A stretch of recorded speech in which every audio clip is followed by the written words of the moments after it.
ক্ষেত্রে কেবল ইসলাম বিপরীত, ইসলাম জীবন ব্যবস্থার উপর ভিত্তি করে নামকরণ করা হয়েছে।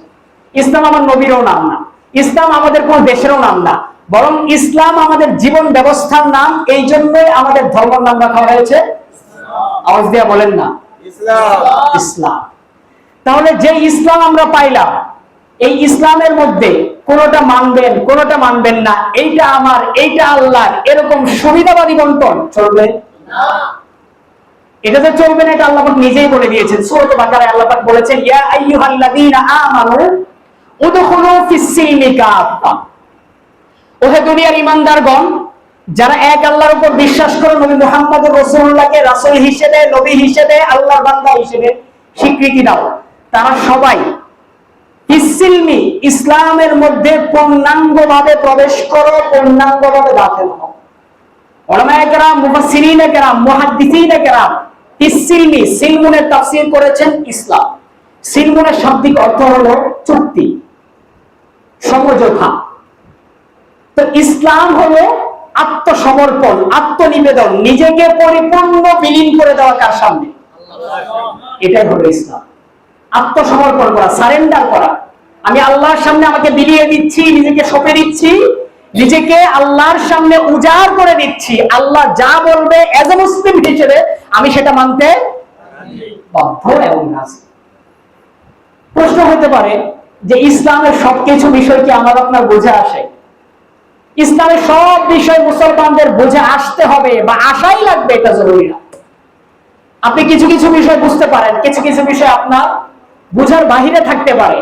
আপনার বুঝার কমতির কারণে, জানার কমতির কারণে, শোনার কমতির কারণে এটা বুঝতে খুব বেশি কষ্ট না। যেমন ধরেন একজন ক্লাসের টিচার যখন পড়া দেয়, তার ওই পড়াটা ক্লাসের সমস্ত ছাত্র একই ধরনের বুঝে নাকি তারতম্য হয় বোঝার মধ্যে? বলেন না, বোঝার মধ্যে তারতম্য হয় কি হয় না? কেউ একটু বেশি বুঝে, কেউ একটু কম বোঝে, কেউ একটু মাঝারি মাধ্যমিক বোঝে। এখন যে একদম কম বুঝেছে, তার কি এই প্রশ্ন করার সুযোগ আছে যে স্যারে ঠিকঠাক মতো পড়াই নাই, এজন্য আমি বুঝি নাই? এই প্রশ্ন করার সুযোগ আছে? আমার কথা বুঝতেছেন? টিচার পড়িয়েছেন, কিছু ছাত্র ভালো বুঝেছেন, কিছু ছাত্র কম বুঝেছেন। যারা কম বুঝেছেন তাদেরকে এই প্রশ্ন করার সুযোগ আছে যে আমার টিচার আমাকে ভালো করে পড়ায়নি বিধায় আমি কম বুঝেছি? এই প্রশ্ন করার সুযোগ আছে? তাহলে ইসলামের কোন হুকুম, বাহ্যিক দৃষ্টিতে কোন হুকুম আপনার বুঝে নাও আসতে পারে। যেটা আসবে না সেটার কথা বলতেছি, বেশিরভাগই চলে আসবে। যেটা আসবে না সেটা আমার আপনার জানার কমতির কারণে, শোনার কমতির কারণে, এটা ইসলামের অপূর্ণাঙ্গতার কারণে নয়। তাহলে মুসলমান এটা বুঝে থাকলে আওয়াজ দিয়া বলবেন, ইসলাম পূর্ণাঙ্গ নাকি অপূর্ণাঙ্গ? আওয়াজটা একটু কম হয়েছে, আমার আবার বেশি লাগে, কারণ আমি গরম মানুষ, আপনারা জানেন। আওয়াজ দিয়ে বলতে হবে, ইসলাম পূর্ণাঙ্গ নাকি অপূর্ণাঙ্গ? ইসলামের রাজনীতি নীতি থেকে শুরু করে অর্থনীতি বলেন, শিক্ষানীতি বলেন, বিচার নীতি বলেন, পরিবারীয় থেকে শুরু করে সামাজিক, রাষ্ট্রীয়, এমনকি বৈশ্বিক নীতি ইসলামের মধ্যে আছে না নাই? তাহলে যে ইসলামের মধ্যে এত কিছু আছে, ও মুসলমান আওয়াজ দিয়া বলেন না, ওই ইসলামের মধ্যে আপনি কাকে ভালোবাসবেন, কাকে ঘৃণা করবেন, কার জন্য ভালোবাসবেন, এই নীতি, এই মানদণ্ড, এটার ফর্মুলা ইসলামের মধ্যে আছে না নাই? তাহলে মুসলমান মূলনীতি হলো, দুনিয়ার মধ্যে যদি আপনি কাউকে ভালোবাসেন তাহলে একমাত্র ভালোবাসতে হবে কার জন্য? আবার যদি কাউকে ঘৃণা করেন সেটাও করতে হবে কার জন্য? ব্যক্তিগত কারণে আপনি কাউকে ভালোবাসতে পারেন না, ব্যক্তিগত কারণে কাউকে ঘৃণাও করতে পারেন না, শত্রুতাও করতে পারেন না। ভালোবাসার ডেফিনেশন, ঘৃণার ডেফিনেশন, মানদণ্ড একমাত্র হবে বান্দার মাঝে কার জন্য? আল্লাহ। আল্লাহ এটা বলেছেন, আহাব্বুল আমালি ইলাল্লাহি আল হুব্বু ফিল্লাহ ওয়াল বুগদু ফিল্লাহ। আল্লাহর নিকট সবচেয়ে প্রিয় আমল, সবচেয়ে প্রিয় জিনিসটা হলো আল্লাহর জন্য কাউকে ভালোবাসা এবং আল্লাহকে কেন্দ্র করে কাউকে ঘৃণা করা। এখন আপনি যদি নামে মাত্র মুসলিম, ইসলামের কিছু অংশ মানেন, নামাজ পড়েন, আল্লাহকে আল্লাহ বলে বিশ্বাস করেন, যাকাত আদায় করেন, রমজান আসলে রোজা রাখেন, কিন্তু আল্লাহ যাকে ভালোবাসতে বলেছেন তাকে আপনি ভালোবাসেন না, আল্লাহ যাকে ঘৃণা করতে বলেছেন আপনি তাকে ঘৃণা করেন না, তবে আপনি নামে মুসলিম হতে পারেন কিন্তু প্রকৃত মুসলিম আপনি হতে পারেন না। এটা আল্লাহর সাথে সুবিধাবাদী বন্টন। এটা নিলাম, এটা নিলাম না, এটা আমার জন্য, এটা আল্লাহর জন্য। ইবাদত আমরা কার জন্য করি? আল্লাহ। ইবাদত আমি আল্লাহর জন্য করছি, কিন্তু আমি কাকে মহব্বত করব, কার আদর্শে আমি চলবো, এটা আমার ব্যক্তিগত বিষয়। এখানে ইসলামের পর হুজুর এখানে ধর্মকে টেনে আনবেন না। আমি বিবাহ শাদী কিভাবে করব, এটা আমার ব্যক্তিগত ইচ্ছা। আমি কাদের পোশাক করব, আমি কাদের হেয়ার স্টাইল ফলো করব, এটা আমার ব্যক্তিগত ইচ্ছা। এখানে হুজুর ধর্মকে টেনে আনবেন। ও মুসলমান, আওয়াজ দিয়ে বলেন না, আপনার কাপড়ে, আপনার চরিত্রে, আপনার আচরণে, উচ্চারণে ইসলাম আছে না নাই? এটা সহজ সাতটা উদাহরণ। আপনি বাংলাদেশে সিটিজেন, স্বাধীন নাগরিক, আপনি দেশের নাগরিক হয়ে যদি বিদেশের কোনো কর্মকাণ্ড বাস্তবায়ন করতে চান, বিদেশের কোনো দাসত্ব আপনি করতে চান, তবে আপনাকে দেশপ্রেমী না বলে বিদ্রোহী বলা হবে। আপনাকে দেশপ্রেমী না বলে বিদ্রোহী বলা হবে। ঠিক তদ্রুপ আপনি সংসদে দাঁড়িয়ে বলবেন, সমাজ বিনির্মাণের কথা বলবেন, মাদকের বিরুদ্ধে কথা বলবেন, আবার ওই সমাজকে যেই নাটক সিনেমা নষ্ট করে, মাদক যেই নাটক সিনেমা প্রমোট করে, সেই নাটকের জন্য সেই সিনেমা প্রদর্শন বন্ধ হওয়ার কারণে আপনি রাস্তায় এসে প্রতিবাদ সমাবেশ করবেন, এটা ভণ্ডামি ছাড়া আর কিছু হতে পারে না। কথা ঠিক না বেঠিক? আপনি সংসদে দাঁড়িয়ে মাদকের বিরুদ্ধে কথা বলছেন, আপনি সংসদে দাঁড়িয়ে সমাজ বিনির্মাণের কথা বলছেন, যে আমাদের সমাজটা সুষ্ঠুভাবে পরিচালিত হতে হবে, আমাদের সমাজ থেকে মাদককে বন্ধ করে দিতে হবে। সমস্যা হচ্ছে নাকি আওয়াজে?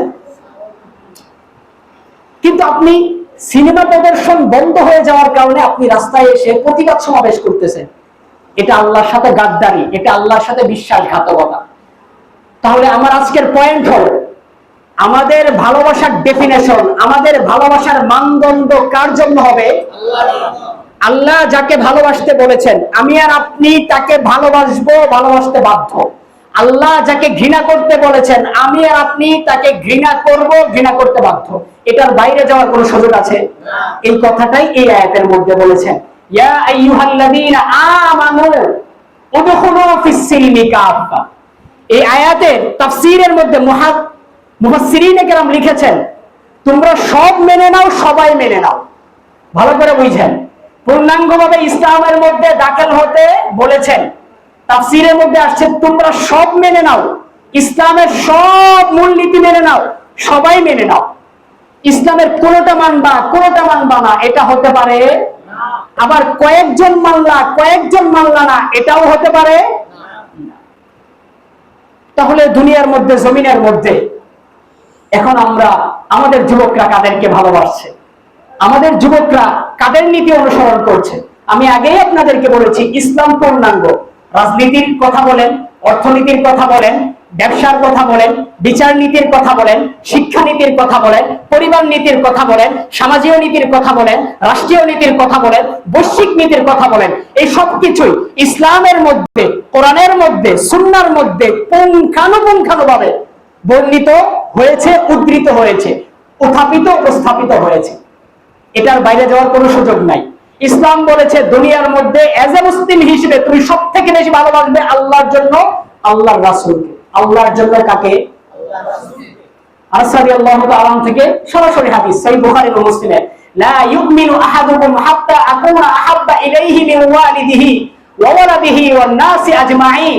তোমাদের মধ্য থেকে ওই ব্যক্তি কখনোই মুমিন হতে পারবে না যার নিকট আমি নবী মুহাম্মদুর রাসূলুল্লাহ, তার পিতামাতা, তার সন্তানাদি, তার সম্পদ, তার পাড়া প্রতিবেশী, তার সামাজিক যত নীতিরীতি আছে, সবাই থেকে যতক্ষণ পর্যন্ত আমি নবী মুহাম্মদ প্রিয় হতে পারবো না, ততক্ষণ পর্যন্ত তোমাদের কেউ পূর্ণাঙ্গ মুমিন হতে পারবে না।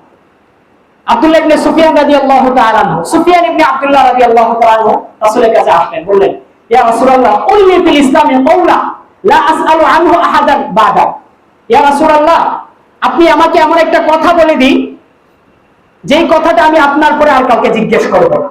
রাসূল করিম সাল্লাল্লাহু আলাইহি ওয়াসাল্লাম তাকে বললেন, আমানতু বিল্লাহ ফাস্তাকিম। তুমি ঈমান আনো এবং ওই ঈমানের উপর অটল অবিচল অনড় থাকো। তুমি আল্লাহর উপর ঈমান আনো, ওই ঈমানের উপর অটল অবিচল অনড় থাকো। আবার আবু হুরায়রা রাদিয়াল্লাহু তাআলা থেকে আরেক হাদিসে আসছে, আল ঈমানু বিদউ ওয়া সাবউনা শুবা, সহিহ বুখারী এবং মুসলিমের হাদিস, যে ঈমানের কমপক্ষে 70টার ঊর্ধ্বে প্রকার আছে। তার মধ্যে একটা প্রকার হলো তার রাসূলকে সবচেয়ে বেশি ভালোবাসা, আল্লাহ রাসূলকে সবচেয়ে বেশি ভালোবাসা, শ্রদ্ধা প্রকাশ করা, আল্লাহ রাসূলের আদর্শে আদর্শিত হওয়া, তার আদর্শে অনুসারী হওয়া।